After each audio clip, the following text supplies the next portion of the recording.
Boa noite a todos. A história do cristianismo é repleta de personagens muito interessantes. Alguns deles, ainda que não sejam tão conhecidos, são capazes de nos trazer lições maravilhosas. Um desses personagens é Dimas, também conhecido como o bom ladrão. Dimas, para o seu tempo, foi um malfeitor. Esteve preso junto com Jesus.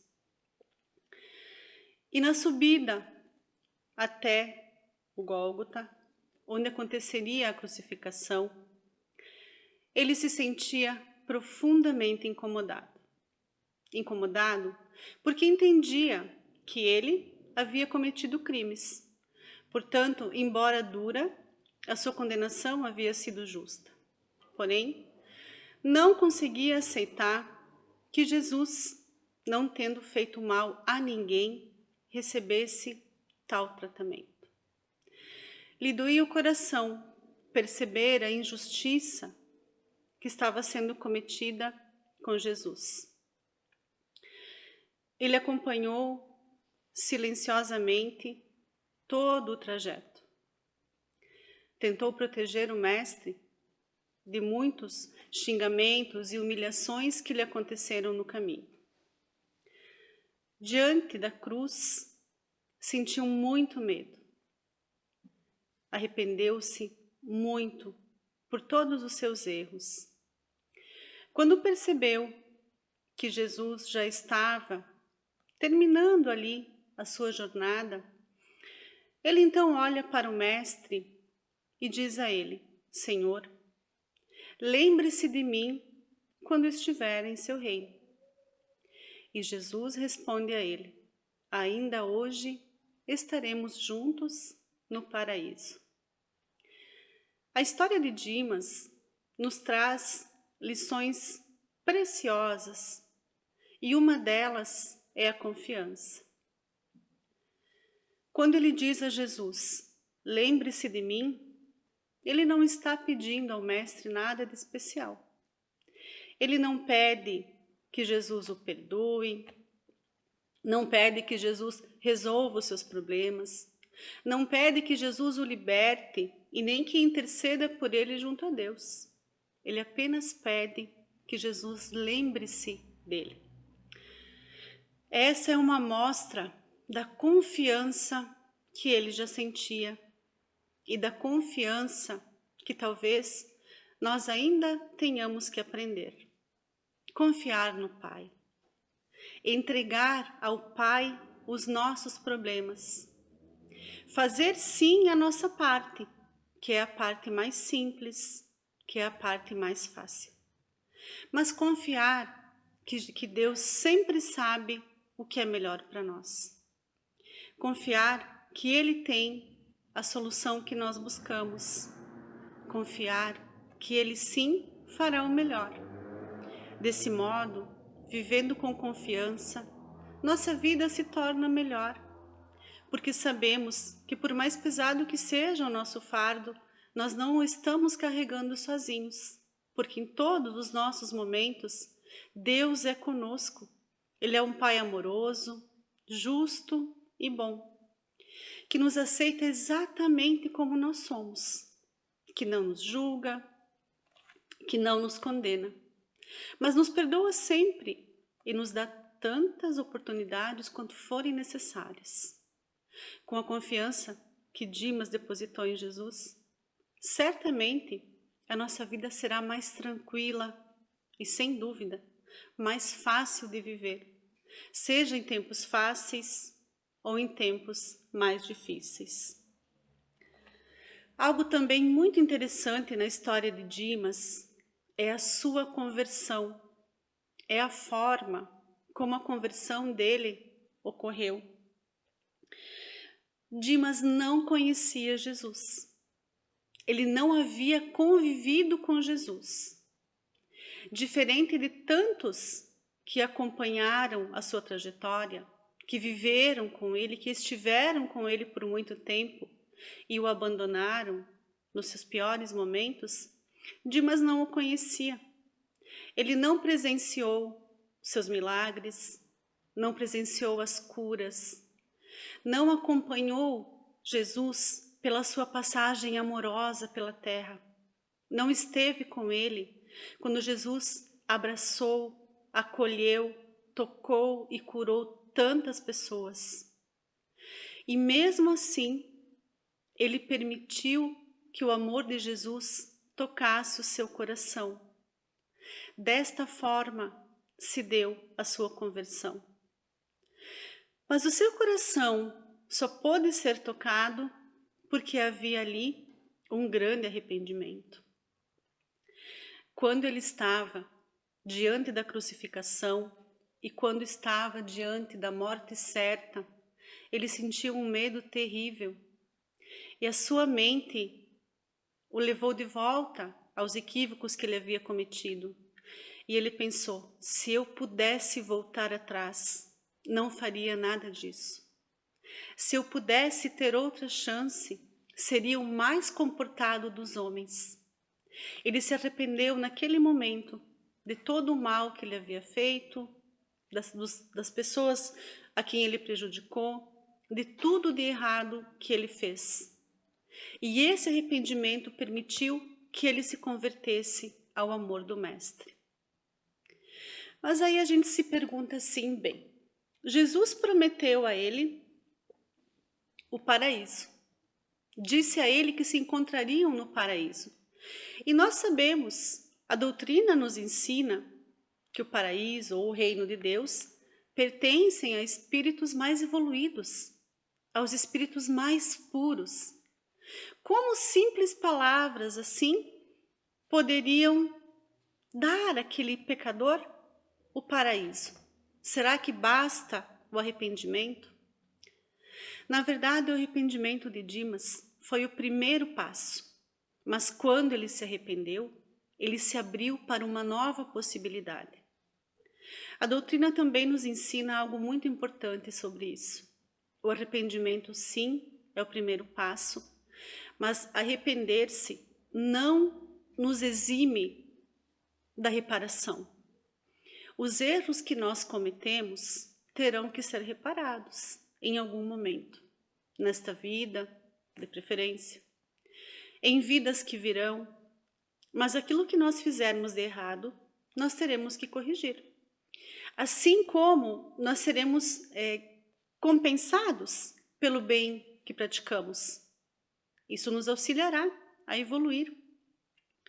Mas o arrependimento não é o suficiente. Porém, sem o arrependimento, nós não conseguimos avançar, porque ficamos presos às situações que vivemos, aos problemas que geramos, ao mal que fizemos e não conseguimos sair dali. Ele nos mostra, através do seu arrependimento e através da sua conversão, que para nós isso também é possível, que nós também podemos nos arrepender e aceitar, a partir dali, uma nova oportunidade ou muitas novas oportunidades. Também nos leva a um outro pensamento, a história do Dimas. Quando Jesus diz a ele, ainda hoje estarás comigo no paraíso, a gente fica pensando, mas como assim? Nós sabemos que Jesus foi visto depois pelos seus amigos, pelos seus apóstolos. Nós sabemos que lá no terceiro dia, conhecido como o dia da ressurreição, ele se materializou para que os seus amigos pudessem vê-lo e perceber a sua presença. Como então ele estaria tão distante da terra? Essa passagem nos mostra algo que a doutrina nos orienta também. A ideia de reino de Deus, ou de reino dos céus, ou de paraíso, ela não tem nenhuma relação com um local específico, ou com um local geográfico. O paraíso, ou o reino dos céus, ou o reino de Deus, ele está no nosso coração. Nós o alcançamos à medida em que progredimos. Podemos dizer que ele é uma espécie de estado de consciência. Quanto mais nós progredimos na prática do bem, do amor, da caridade, mais nós vamos evoluindo, mais adiantada fica a nossa consciência e nós vamos alcançando a felicidade. Por isso, não é equívoco dizer que nós podemos estar no céu ou no inferno, aqui mesmo na Terra. Tudo depende da forma como nós nos conduzimos. Quando nós fazemos o bem, a nossa consciência se tranquiliza, o nosso espírito percebe que nós estamos dando o passo certo, seguindo na direção correta, fazendo aquilo que nos propusemos a vir fazer aqui, nos tornar pessoas melhores, progredir, evoluir. Desta forma, ficaremos em paz, coração apaziguado, consciência tranquila, felicidade, algo parecido com o paraíso, algo parecido com o reino de Deus, com o reino dos céus. É possível conquistar? Sim, e é a esse estado de consciência do Dimas que Jesus se referia. Quando ele se arrepende, quando ele faz esse processo de conversão, ele entende que venceu o mal e a sua consciência vibra e ele se sente bem, ele se sente feliz. Mesmo diante de um compromisso reencarnatório muito grande, de reparação de todos os equívocos, ele está bem, ele está se sentindo no reino dos céus. Por outro lado, quando nós nos recusamos a fazer o bem, quando nós deixamos de lado as oportunidades que batem todos os dias à nossa porta, para que façamos a nossa parte no progresso que planejamos, quando nós nos ocupamos de fazer o mal, quando prejudicamos pessoas, especialmente se isso for de modo consciente, nós nos complicamos no processo evolutivo. A nossa consciência se perturba. A paz vai embora do nosso coração. Sem consciência tranquila, não há coração apaziguado. E se há algo que nós não podemos enganar, é a nossa consciência. Ela sempre nos aponta o caminho e nós sempre sabemos o que fazer. Então, quando estamos nesse estado, com o coração aflito, com a consciência pesada, estamos nos distanciando do reino de Deus, do reino dos céus, do paraíso que Jesus prometeu para o Dimas e que também oferece para todos nós. A história de Dimas é uma história muito bonita, mas ela também nos serve como um alerta. Ele viveu mal, mas morreu bem. Porque embora tendo tido uma vida muito equivocada, muito desregrada, cometendo mal, nos seus últimos instantes ele consegue sim a conversão, o arrependimento, ele se deixa tocar pelo amor de Jesus e passa a entender o que é a vida verdadeira. Por outro lado, nós aprendemos também com a nossa querida doutrina espírita que a nossa vida aqui na Terra é só uma passagem. Estamos aqui. Não sabemos por quanto tempo, não sabemos quando retornaremos e nem de que forma isso vai se dar. Se nós perdermos as oportunidades de evolução que recebemos diariamente, será que nos nossos últimos instantes haverá tempo para o arrependimento e para a conversão? Melhor não arriscar. Por isso é tão importante que o bem faça parte da nossa rotina, que a prática da caridade em todas as suas formas seja da nossa vivência diária, que nós possamos ser pessoas melhores a cada dia que passa, cuidando dos nossos, cuidando daqueles a quem a gente tem condição de auxiliar, sorrindo e dizendo palavras boas, mensagens de conforto, sendo para as pessoas um ponto de luz e de esperança, alguém com quem os outros podem contar. Fazer o bem deve ser a nossa missão diária, para que não precisemos nos preocupar com ela lá nos nossos últimos instantes. Até porque Dimas não conhecia Jesus, mas nós o conhecemos. Ele está há mais de 2000 anos tentando nos ensinar a amar verdadeiramente. Que essa passagem possa nos inspirar, tocar o nosso coração, para que nós possamos significar a nossa vida, para que nós possamos honrar esse presente tão lindo que Deus nos deu, que foi permitir que voltássemos à Terra para tentar mais uma vez. Agora então, vamos elevar os nossos pensamentos a Deus, ao nosso querido Mestre Jesus, aos mentores do nosso lar, aos mentores de cada um de nós. Pai amado, hoje especialmente nós pedimos que o Teu amor toque os nossos corações, que toque os nossos olhos, para que nós possamos enxergar o mundo e as pessoas de uma forma mais amorosa, que toque as nossas mentes, para que os nossos pensamentos sejam sempre os melhores, pensamentos de paz, de bem, de saúde, de alegria.